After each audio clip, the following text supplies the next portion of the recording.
Así formalmente, bienvenidos y bienvenidas, compañeros, compañeras, a esta primera actividad de una serie de 5 webinars sobre cambio climático que estamos realizando desde la Internacional de Servicios Públicos. Este está basado en una mirada histórica, social y cultural.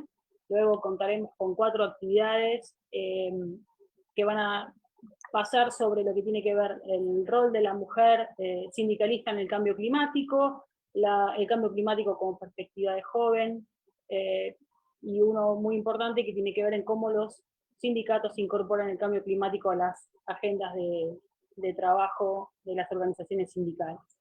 También vamos a tener un taller que es un roleplay de negociación colectiva, en cómo cada uno de los participantes va a tomar un rol determinado en la negociación, y sobre el acuerdo de la base de París, cómo funciona la negociación colectiva en ese taller, y según los resultados que se van obteniendo, vamos viendo cómo sube o baja el grado del planeta, la temperatura del planeta.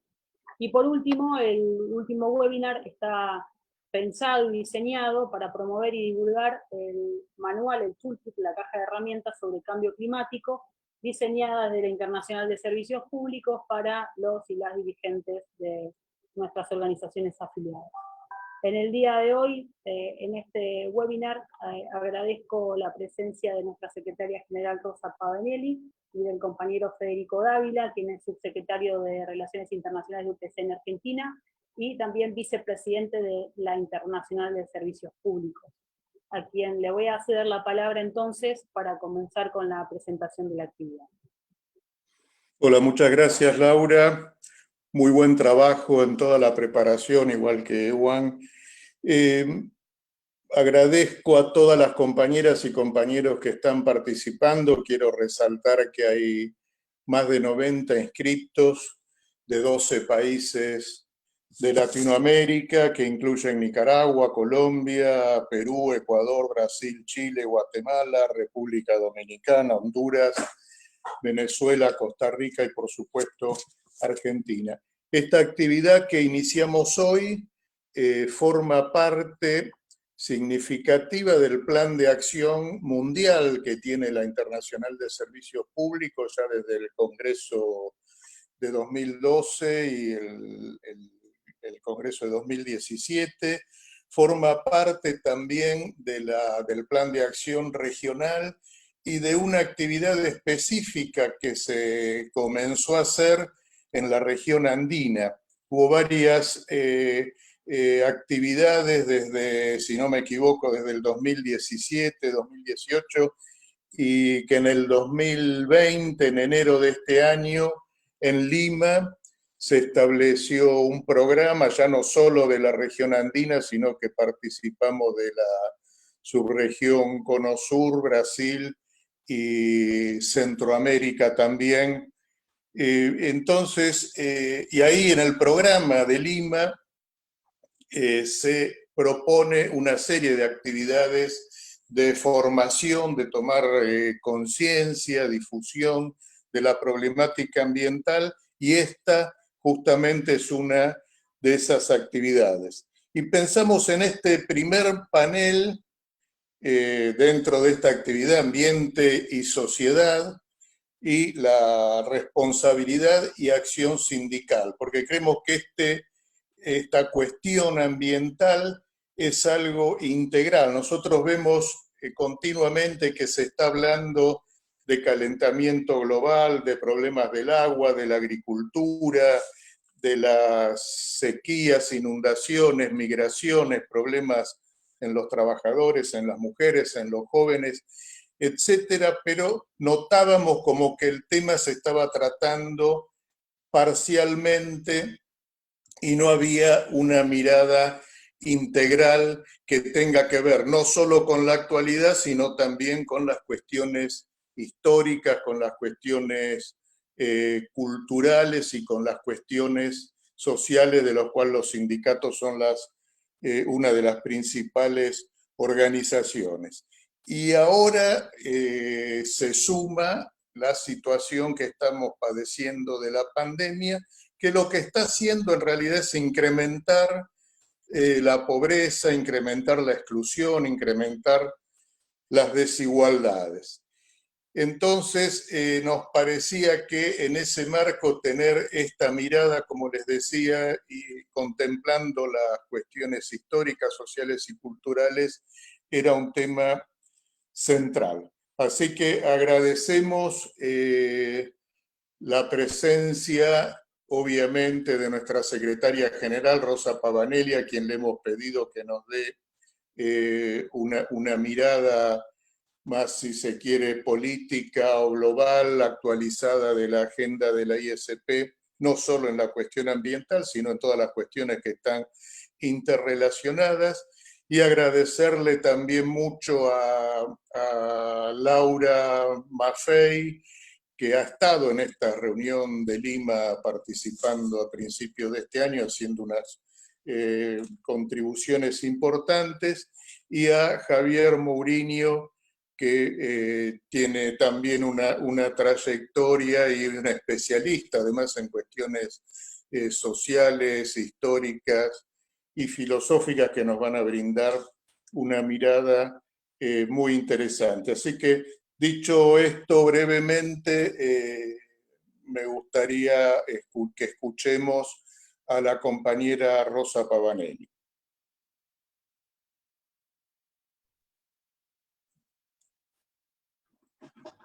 Muchas gracias, Federico y Laura. Buen día, no sé, aquí es noche.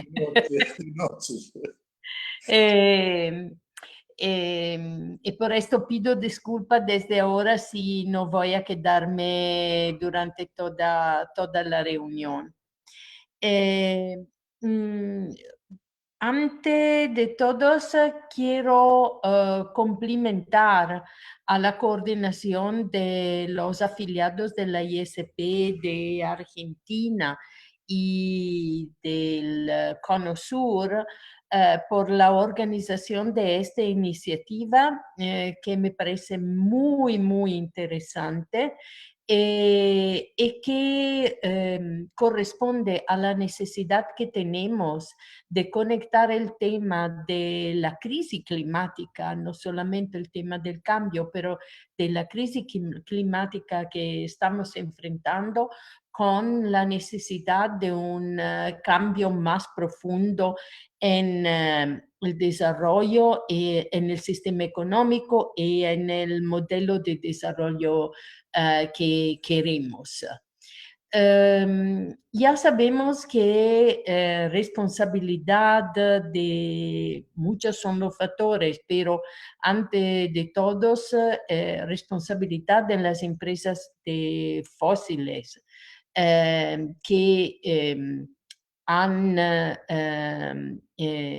que han seguido ejerciendo un poder sobre los gobiernos para que las medidas, el plan de París, de COP25 de París, no se actuara postergando cada año la introducción de medidas más importantes por el medio ambiente, son responsables de la mayor parte del desastre que estamos enfrentando, que tiene muchos aspectos, ya lo sabemos, y ustedes van a hablar sobre esto en las reuniones que van a seguir.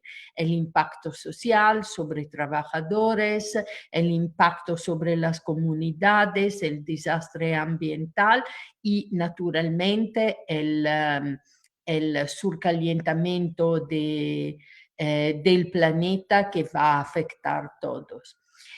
Si alguien seguía siendo crítico de esta visión del futuro, del impacto que la polución del medio ambiente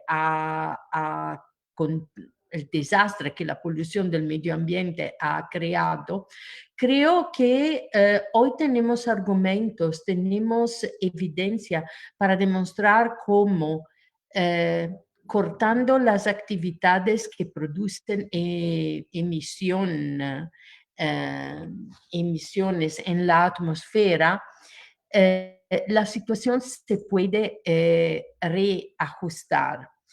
Lo vimos durante el periodo de confinamiento en la pandemia en China, en Europa, en Nueva York, en todos los lugares donde hay un nivel muy alto de polución del medio ambiente, y cuando cerraron las actividades que más produzcan polución, se demostró que el ambiente iba a mejorar. Mejoró el aire, mejoró la naturaleza, volvieron los animales y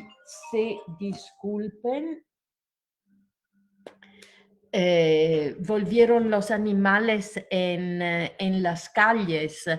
Y esto no es poca cosa, esto es un síntoma de que se pueden tomar medidas que nos ayuden a reducir las emisiones en la atmósfera y al mismo tiempo mejorar la calidad de vida para todos nosotros. Como sindicatos, el sindicato está comprometido en la lucha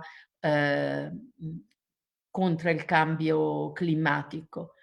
Pero la cosa que yo quiero subrayar particularmente es el hecho que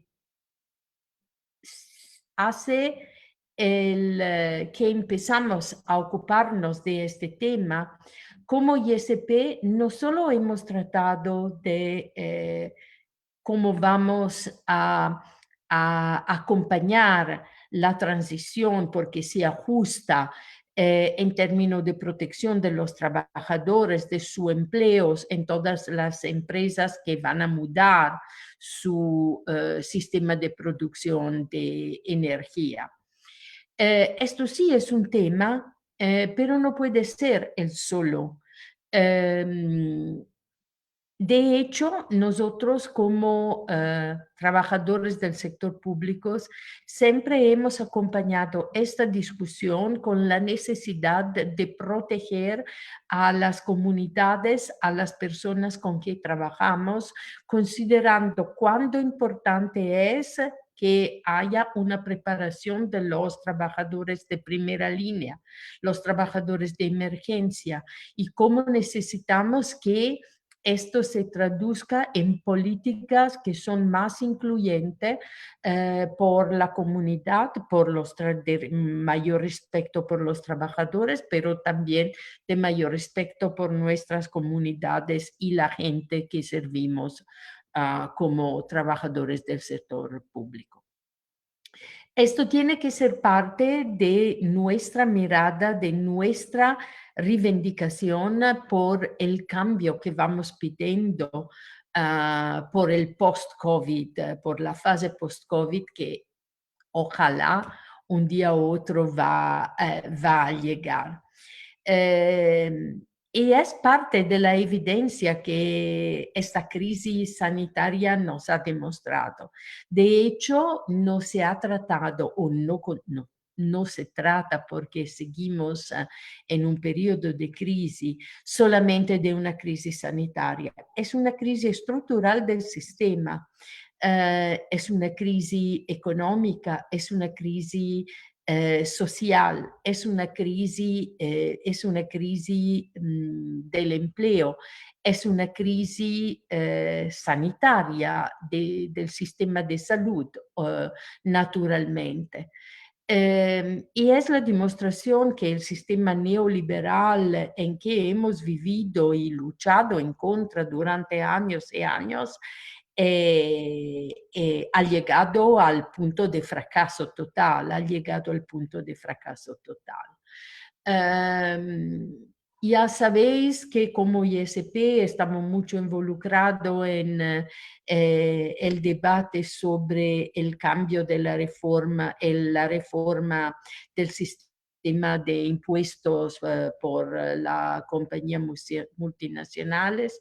Acabó ahora una reunión con un grupo de trabajo de Naciones Unidas sobre este tema por definir una hoja de ruta por el 75 años de las Naciones Unidas y cómo cambiar, cómo cambiar. Por otro lado,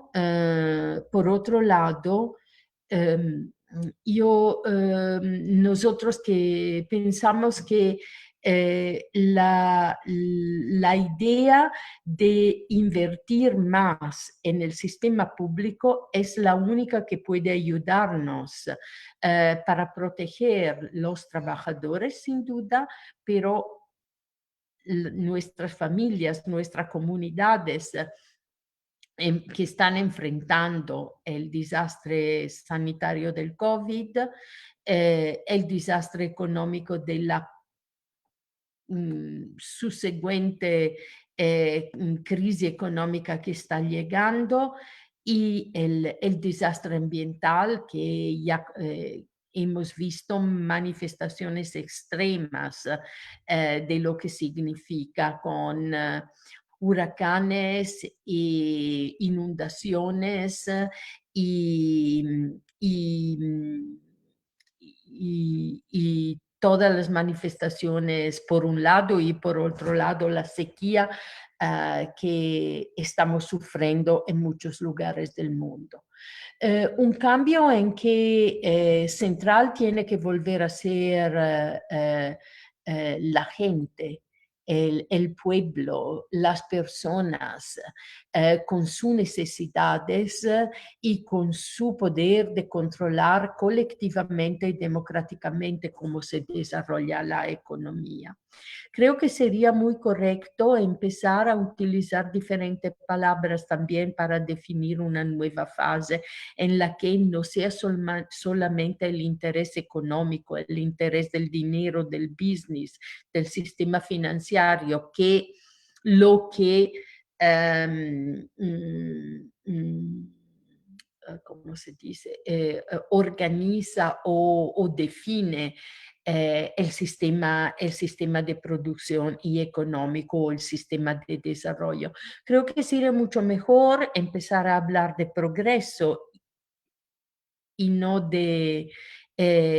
simplemente de desarrollo, porque en el progreso, la definición de progreso es mucho más incluyente de todos los aspectos sociales, económicos, que nos cuidamos muchísimo, muchísimo.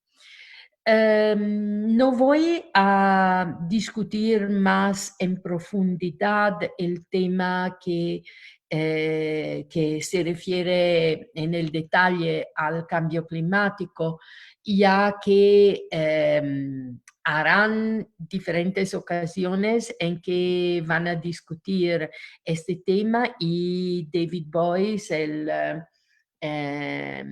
el secretario general adjunto, así como el secretario regional de la ISP, Joselio Drummond, van a participar con vosotros en una de estas reuniones específicamente hablando del programa de la ISP.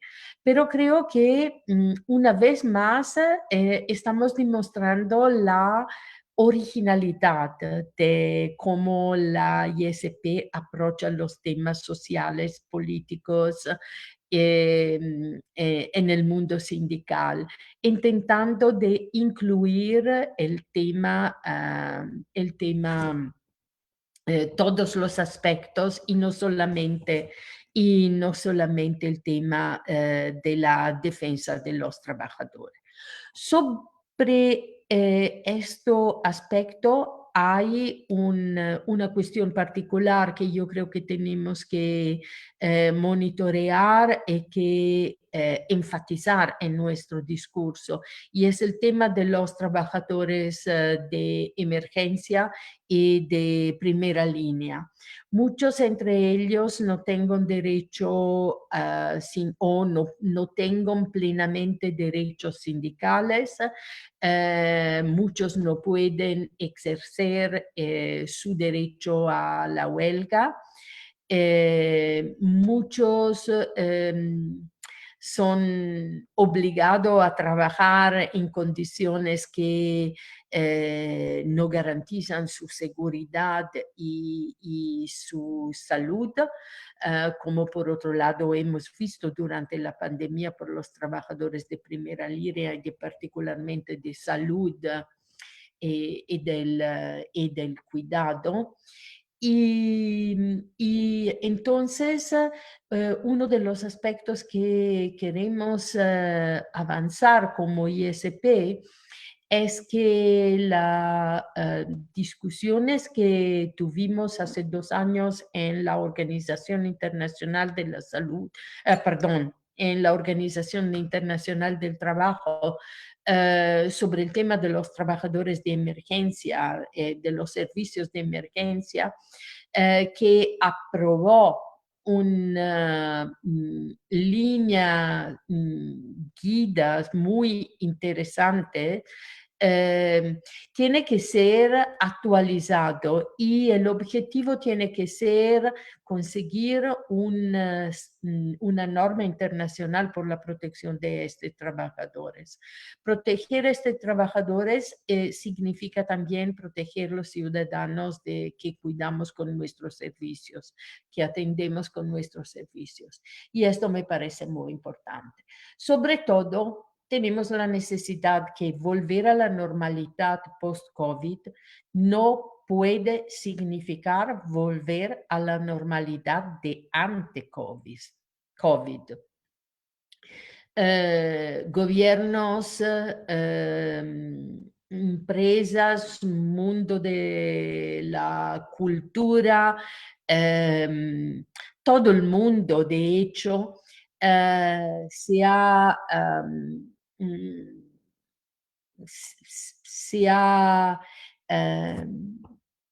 compromiso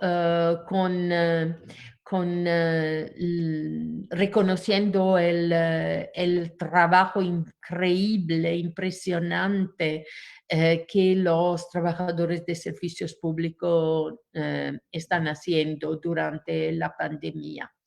Les han llamado héroes, pero creo que tenemos que decir que nuestros miembros, nuestros trabajadores no son héroes, son trabajadores que hacen con conciencia, con participación social, motivación social, su trabajo, porque saben que de su trabajo depende la calidad de la vida, sino la vida misma de miles y miles, millones de personas.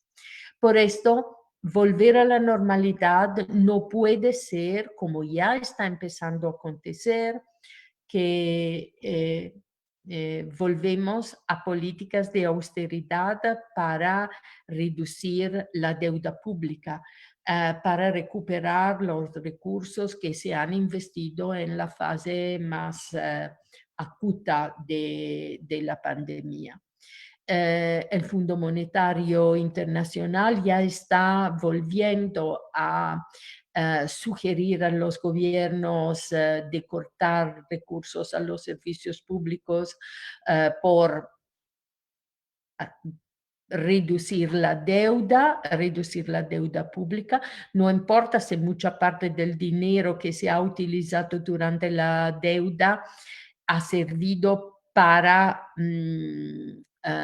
subsidiar compañías privadas, empresas privadas y no solamente subsidiar las familias y los trabajadores que se han quedado sin trabajo cuando se han subsidiado. Entonces pienso que no podemos pasar otra experiencia como ya fue después de la crisis financiera del 2008. tenemos que tener más coraje, tener más radicalidad en en la reivindicación de un modelo que tiene que cambiar, que tiene que volver a ser más justo, más incluyente, y si si necesitamos los recursos por invertir en los servicios públicos, tenemos que pedir que los gobiernos lo busquen allá donde no pagan los impuestos. Finalmente, introduciendo un impuesto sobre la riqueza, finalmente introduciendo impuestos progresivos por las empresas multinacionales y que paguen en todos los países donde produzcan su lucro. Y al mismo tiempo, reconociendo la necesidad de acabar con la privatización de los servicios públicos e invertir al revés en el sector público. Hemos visto que en muchos casos el epicentro de la pandemia se ha verificado en estructuras de cuidado por los mayores, en hospitales privados donde los trabajadores no tenían protección, donde no había protección por los pacientes tampoco. Como ISP, con el Centro de Investigación sobre el comportamiento fiscal de las empresas multinacionales, estamos investigando sobre unas de estas compañías que tenemos evidencia que no han pagado impuestos y al mismo tiempo han sido entre los mayores responsables del contagio del COVID. Tenemos que fortalecer nuestra capacidad de conocer, de colectar estos ejemplos y utilizarle más y más por denunciar una situación que no puede seguir de la misma manera. Como trabajadores de la ISP, como sindicatos en la ISP, tenemos la fuerza por hacer esto y tenemos que movilizarnos con nuestra posición también en la discusión en las centrales sindicales, porque es muy importante que la voz de los trabajadores del sector público llegue también a la Confederación Internacional y a los otros sindicatos globales, porque solamente uniendo los esfuerzos y uniendo nuestra capacidad de análisis y de reacción, podemos esperar en un cambio de dirección del sistema económico global. Esto es el momento para tener coraje y alcanzar con nuestras reivindicaciones. Muchas gracias. Muchísimas gracias, Rosa. Muchísimas gracias, Rosa, sobre todo por compartir este tiempo, sabiendo que es de noche en tu país, por compartir este momento voy a hablar en nombre, si me atrevo, de todas los y las presentes, por enriquecer con el trabajo de la Internacional de Servicios Públicos, de esta agenda que tiene la ISP de manera transversal, todos los temas compartidos aquí con los y las compañeras de Latinoamérica. Muchísimas gracias por eso. A continuación vamos a comenzar con la participación de nuestros disertantes.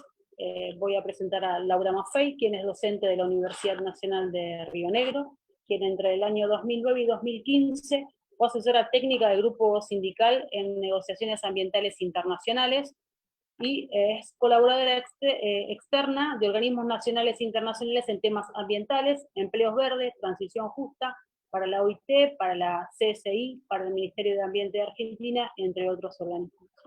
Laura tiene una presentación para compartir con ustedes que va a acompañar su exposición. Muchísimas gracias, Laura, una vez más por estar presente en una actividad de la Internacional de Servicios Públicos. Hola, buenas tardes a todos, a todas. Gracias, Laura. Gracias a todas por estar. Con muchos nos conocemos, ya nos vimos en otras oportunidades. Bueno, gracias especialmente a la ICP y la regional por la oportunidad de estar partiendo otro espacio nuevamente con ustedes. Estoy tratando de ver, no sé si van a poner la presentación, es un punteo de los temas que voy a ir tocando en la charla. No sé si están compartidas, sí, ahí se ve. Como decía Federico al inicio, un poco la idea hoy,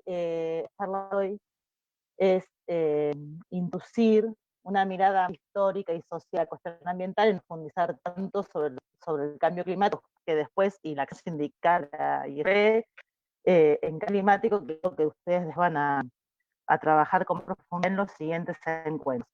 Entonces, si pasamos a qué sigue, voy a tratar de acordarme de que hay traducción y voy a tratar de hablar más lento.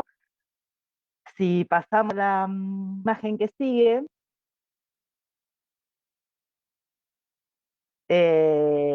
voy a plantear primero cómo surge, cómo emerge la cuestión ambiental, ¿no? Históricamente, un recorrido muy breve, pero bueno, de algunos puntos, para llegar a en qué situación estamos ahora, y esto que planteaba Rosa en la introducción, la necesidad de un cambio de paradigma, ¿no? Algo mucho más profundo, cambio en el modelo de producción o de consumo.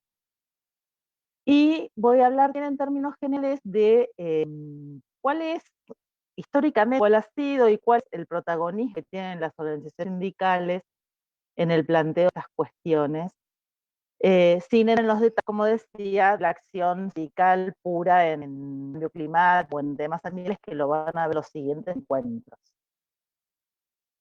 Entonces, una primera, pasemos y vamos siguiendo los temas, no me pierdo.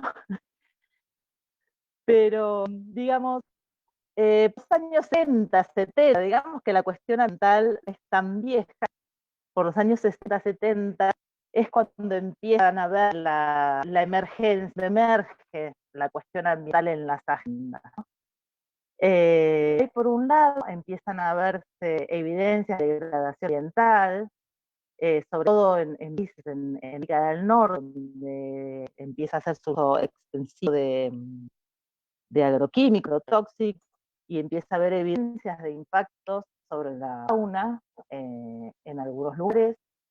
Empiezan a observarse, la comunidad científica empieza a observar también algunas cuestiones vinculadas a cambios sin multiplicación en el clima.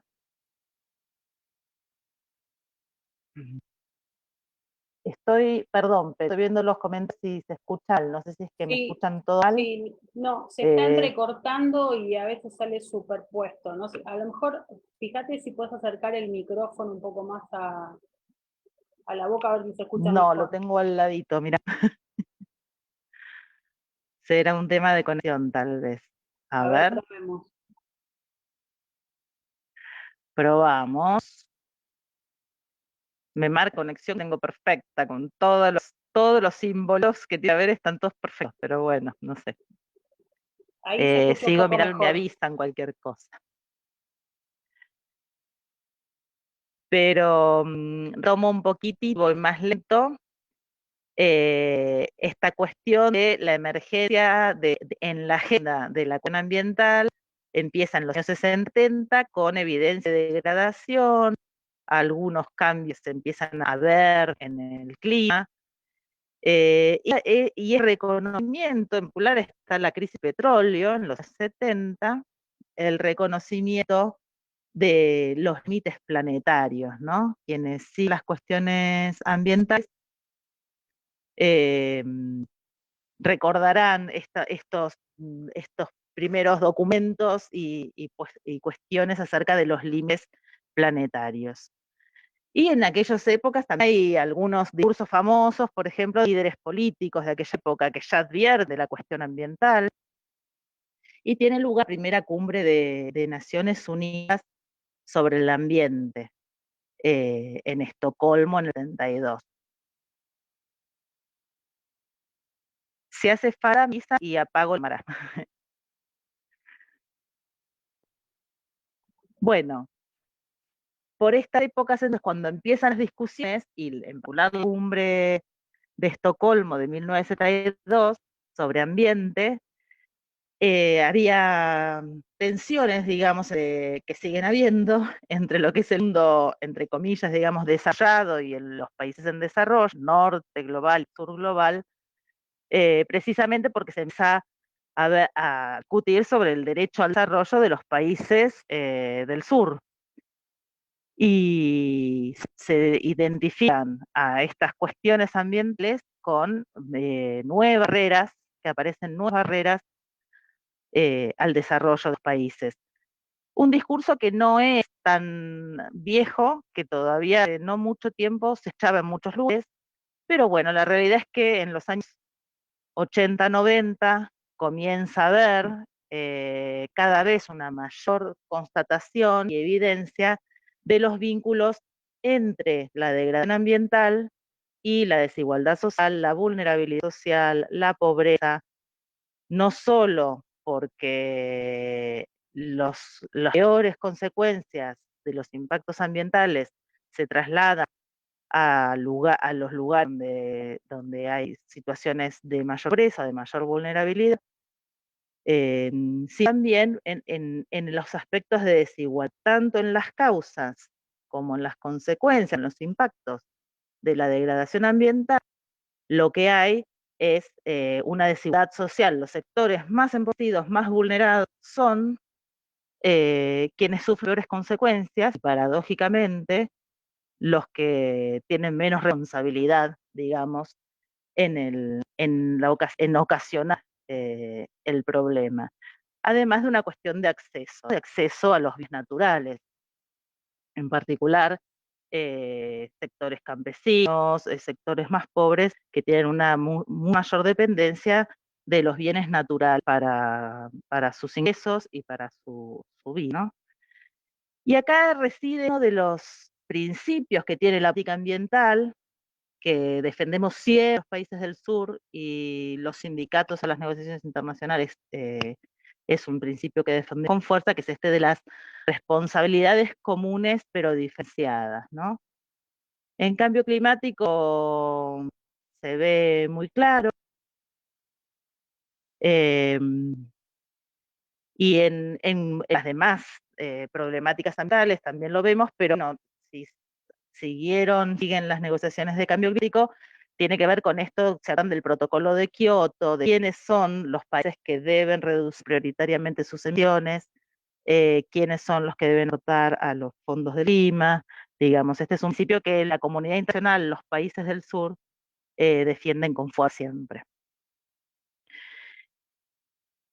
Por aquellas épocas también, 80, 90, siguiendo contextualizando esta evidencia que los peores consecuencias, paradójicamente, las en quienes menos responsabilidad tienen, surgen en Estados Unidos, en Norteamérica, sobre todo Canadá, Estados Unidos también, los movimientos por la justicia ambiental, por ejemplo, que son estos que denuncian cómo la degradación ambiental, la apropiación del territorio, recae sobre todo en sectores, por ejemplo, afrodescendientes o sectores más pobres. Y desde el movimiento sindical, esto también tiene en aquellos países, en ese momento, una respuesta o una interpretación que viene de la mano de un concepto que se recupera recién ahora, que lo recupera el movimiento sindical, que Rosa hacía mención recién, que es la transición justa. Ya por aquella época, en algunos lugares de Estados Unidos, que se empezaban a hacer manifestaciones acerca de la justicia ambiental, también los sindicatos empezaban a plantear la cuestión de la transición, la necesidad de hacer una transición que no queden los trabajadores, digamos, como rehenes de las empresas en la defensa de actividades que fueran contaminantes, por ejemplo, de los sectores más empobrecidos.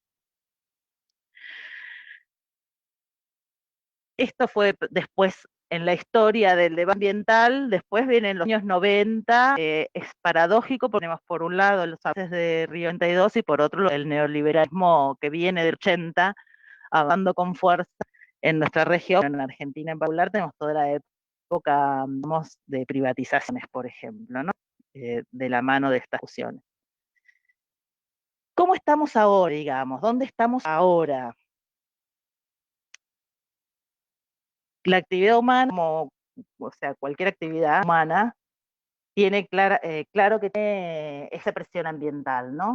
Tiene impacto en el ambiente y ejercemos una presión sobre el ambiente porque consumimos alimentos, porque consumimos agua, porque consumimos distintos elementos de naturaleza para nuestra vida.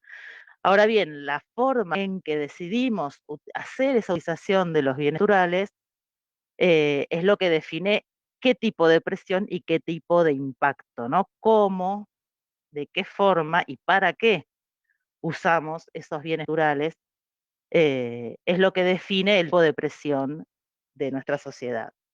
Y bueno, el modo de desarrollo que fuimos construyendo como sociedades, que es el modelo dominante, digamos, por un lado hace un uso de bienes no renovables sin reconocer los límites planetarios de los que hablábamos antes, ¿no? A pesar de que décadas que se vienen discutiendo la cuestión de los límites planetarios, seguimos haciendo un uso cada vez más intensivo de lo que sean recursos o bienes no renovables. Por otro lado, las tasas de utilización de bienes sí son renovables, como podría llegar a ser el agua, digamos. Lo hacemos a unas tasas, superan la capacidad de renovación de esos recursos renovables. Un hiperconsumo, se habló, ¿no? El consumo medido, motivado, impulsado también por la industria, esta sociedad del hiperconsumo, ¿no? De generación de residuos. La introducción de sustancias químicas sintéticas que el planeta o la naturaleza no tiene la capacidad de degradar. Todas estas cuestiones que tienen que ver, ¿no? Una idea de crecimiento lineal, la noción que ya estamos en una visión de mundo, digamos, en la que el crecimiento es posible al infinito, que no tiene límites, que siempre vamos a poder crecer, que el crecimiento y los avances científicos van a resolver los problemas que estamos generando, donde no hay límites ni al crecimiento, ni de los bienes naturales, ni del planeta Tierra, y una visión fragmentada y utilitaria de la naturaleza. Los bienes naturales, la naturaleza, tienen valor en tanto tengan algún tipo de valor de utilidad para la especie humana, para el ser humano. Y es el modelo de producción y consumo que vivimos hoy, ¿no? El modelo dominante, el modelo hegemónico occidental en el que estamos, que nos ha llevado a esta crisis que mencionaba Rosa recién, una crisis sin precedentes, ¿no? Que no es solo una crisis ecológica, es una crisis social, es una crisis económica, una crisis de valor. Decimos, quienes ven el movimiento ambiental también, una crisis ambiental que es una crisis civilizatoria, lo que pone en cuestión es el modelo civilizatorio, es una crisis estructural que cuestiona la forma en que nos apropiamos y hacemos uso de esa naturaleza y la forma en que establecemos esas relaciones con la naturaleza, ¿no? Las problemáticas, como la del cambio climático, que es el motivo del curso, digamos, de estos encuentros, pero no es la única problemática, tal vez sea más grave, probablemente por la inercia, el carácter irreversible de algunos procesos, inercia del proceso. Rosa mencionaba esto, ¿no? De cómo fue evidente que en el periodo de parada, digamos, del mundo con estas cuarentenas y estos cómo se paró el sector, sobre todo de hidrocarburos, ¿no? Pero en general, cómo mejoraron algunos indicadores ambientales, muchos indicadores ambientales. Sin embargo, el proceso, por ejemplo, del cambio climático o el de biodiversidad también, son procesos que tienen una inercia importante, ¿no? Entonces, que podemos tomar medidas y podemos hacer acciones que desaceleren esos procesos, pero hay cuestiones, hay algunos aspectos que no son reversibles. Y eso es un punto importante a tener en cuenta, que es la irreversibilidad de unos procesos en lo ambiental. Y digo tenerlos en cuenta para poner en la escala la necesidad de prevención, porque hay cosas que son irreversibles. Entonces, como decía, el cambio climático aparece como un síntoma de esta crisis, tal vez el más grave, tanto por las emisiones de gases de efecto invernadero, sobre todo por la quema de combustibles fósiles, hidrocarburos, pero también la pérdida de bosques, que son los que son capaces de absorber, junto con los océanos, los que son capaces de absorber dióxido de carbono, ¿no? Entonces tenemos esa situación con los bosques. Después tenemos pérdida de suelo, combinación de sustancias químicas. La pérdida de biodiversidad es alimentos, es la capacidad de producir alimentos de la tierra y es las enfermedades, digamos. COVID-19, un ejemplo claro con la destrucción de hábitat y efectos, pérdida de biodiversidad, hace que se pierda control de enfermedades, ¿no? Y hay estudios y con científicos sobre todo es importante. Es muy importante, y acá quería profundizar un poquito, quedan pocos minutos, pero quiero profundizar un poco acá, comprender la integridad de la cuestión ambiental. Digamos, el ambiente o los territorios no son una bolsa, un conjunto de bienes naturales. Por empezar, se trata de bienes de servicios, ¿sí? Servicios como la producción de alimentos, la regeneración del suelo, el suelo del carbono, todos esos lo llamamos servicios ambientales, que son bienes colectivos, ¿sí? No son ni públicos ni privados, nada, son bienes colectivos, bienes comunes. Cualquiera de estas problemáticas que pone en riesgo a estos bienes y a esta capacidad del planeta de sostener esos servicios fundamentales, sostener la vida de nuestra como especie y de las demás especies. Y pensemos en cualquiera de las problemáticas estas que mencioné o cualquiera que se les ocurra, incluso a nivel local, vamos a poder ver que primero que son multicausales, que unas se realimentan a las otras, que son multiescala en tiempo y en el espacio, que requieren abordajes interdisciplinares y que son la expresión de algún tipo de conflicto. Y conflicto me refiero a distintos intereses, distintas valoraciones sobre esos bienes, sobre ese territorio, sobre el ambiente, y disputa por la apropiación de esos bienes colectivos o bienes comunes. Entonces, además, son una construcción histórica y cultural. Entonces, cuando abordamos lo ambiental desde una mirada sindical, que es una mirada particular y que aporta un montón al abordaje de lo ambiental para todos los demás movimientos, estamos asumiendo el carácter político profundo que tiene esta disputa. O sea, son cuestiones de carácter político. Es una lucha por derechos, por un lado, o sea, el derecho a la vida depende de esa existencia, de esa naturaleza que funcione de manera integral, y porque estamos en un momento, como decía Rosa, entonces ahora es más necesario que nunca, en el que estamos disputando qué futuro queremos para la humanidad y para el planeta Tierra, ¿sí? No se trata simplemente de cambiar un modelo de producción, digamos, podríamos pasar, bueno, vamos de los fósiles a los renovables, pero necesitamos litio, y el litio sale de un lado, y necesitamos ocupar territorio para instalarnos paneles o lo que sea. Entonces no se trata simplemente de definir eso, qué energía renovable, si pública o privada, es lo mismo, quién va a tener control, hay control social sobre eso, ¿no? Es lo mismo cómo y para qué. Entonces, lo que estamos discutiendo son cuestiones políticas mucho más profundas.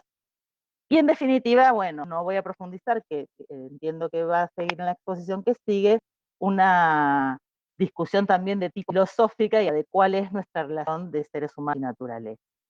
Entonces me parece que acá plantearlo de el rol sindical, el papel de los sindicatos en las discusiones de París fundamental, en poder visibilizar la relación entre la justicia social, que es tan cercana, cara y conocida para las organizaciones sindicales, y la justicia ambiental. O sea, sin justicia ambiental no voy a tener justicia social, porque tener vida para poder acceder a la justicia social.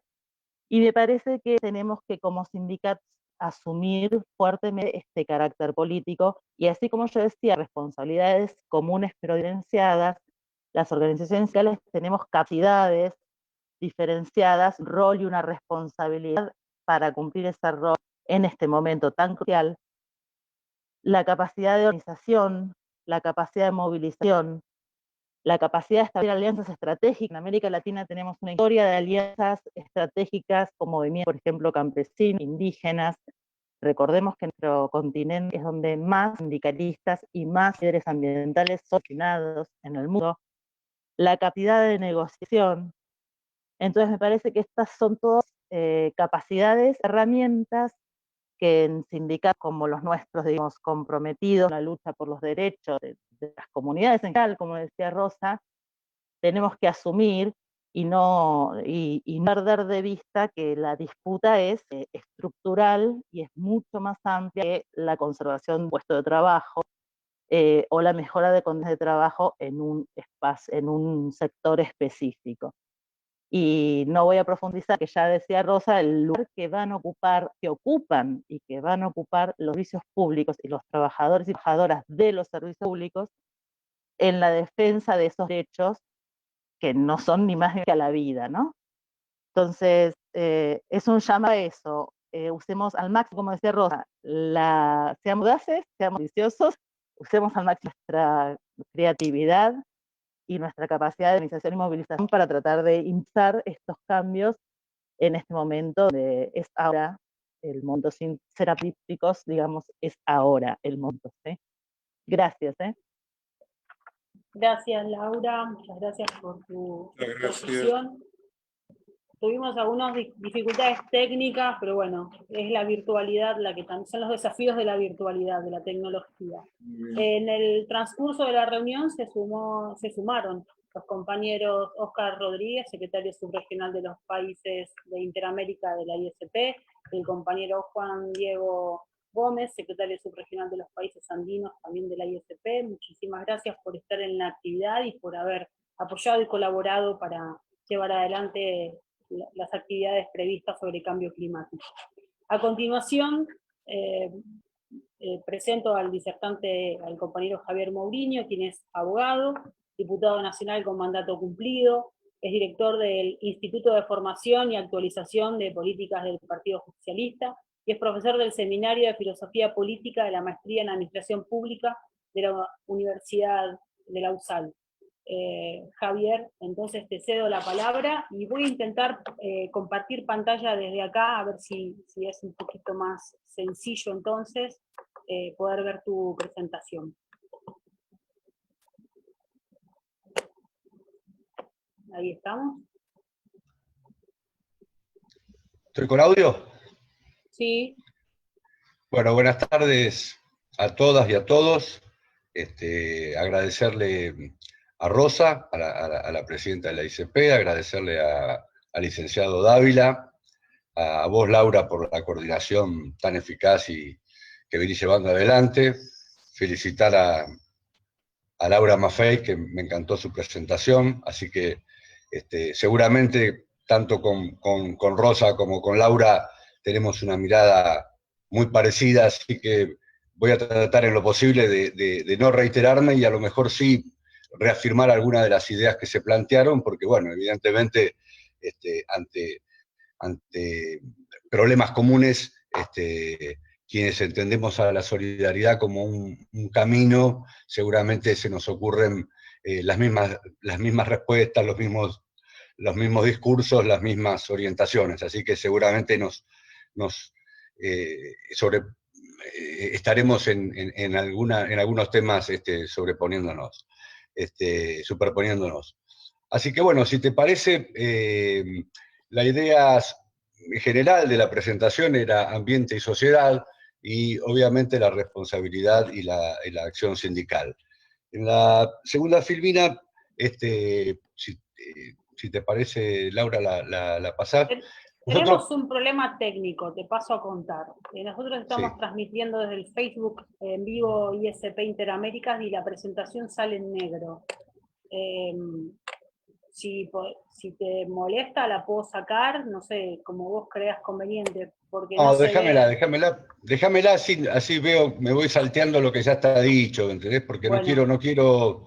Pero bueno, la idea es plantearles dos o tres cuestiones que a mí me parecen centrales, ¿no? Creo que la primera la dijo recién Laura, ¿no? Plantear la cuestión del cambio climático y el calentamiento global como un emergente más de una crisis ambiental que se verifica en todo lo que es el proceso de destrucción de la naturaleza, que yo creo que se ha venido acelerando, digamos, de los últimos 200 años, digamos, ¿no? De la aparición de la primera revolución industrial y de la creación de un sistema de producción y de consumo que no cierra el ciclo, que es un sistema de producción y de consumo que genera desechos, que genera descarte, que genera basura, por decirlo en términos más visibles, y ese sistema, en la medida en que no sigue el mismo ciclo que sigue la naturaleza en su ciclo de reproducción, donde la naturaleza siempre y permanentemente crea un ciclo de reciclado de la vida, el desarrollo, los desechos y la muerte de las distintas especies vegetales y animales, el ciclo creado por el ser humano a partir de la revolución industrial y del consumo de esa producción industrial es contradictorio. Es un productor de desechos que, bueno, yo quería verificarlo no solamente en la cuestión del cambio climático, de la contaminación del aire, la contaminación del agua, la desertificación de amplísimos territorios de la Tierra en todos los continentes, en particular en África y en América Latina, la destrucción de la biodiversidad. Hemos perdido miles de especies en lo que va en estos 200 años de este sistema de producción, y además hemos roto el equilibrio y la destrucción de los ecosistemas. Como bien se dijo aquí, muchas de las especies que no son visibles, como pueden ser hongos o pequeños microorganismos que forman parte del ciclo biológico de reproducción de la naturaleza, en un proceso de deforestación, en un proceso de incendio o de contaminación de agroquímicos, destruimos una cantidad de especies que luego van a producir un desequilibrio en el desarrollo biológico de los ecosistemas, que seguramente se traducen en muchas de las adversidades que estamos hoy planteando, que planteaba Rosa, que tiene que ver con los huracanes, que tiene que ver con el derretimiento de los hielos, que tiene que ver con el aumento de la altura del agua de los mares y la contaminación de los ríos, que tiene que ver, bueno, con toda una cantidad de catástrofes, los incendios que hoy podemos observar tanto en Argentina como en California, que lugares de sequía, de aumento de la temperatura, y que provocan estas catástrofes cada vez más seguidas y más evidentes. Durante el siglo XX hubo 4 pandemias. En lo que llevamos en estos 20 años del siglo XXI también llevamos 4 pandemias. Es decir, que este proceso de aceleración de la destrucción también se va manifestando en un proceso de aceleración de la evidencia que esa destrucción provoca. Así que bueno, la primera idea era esta, plantear el cambio climático como un emergente más de una crisis ambiental basada en un sistema que ha utilizado el hombre en estos últimos 200 años a través de 4 revoluciones industriales, que lo que va haciendo es produciendo estas consecuencias. Pasemos a la otra, Laura, por favor.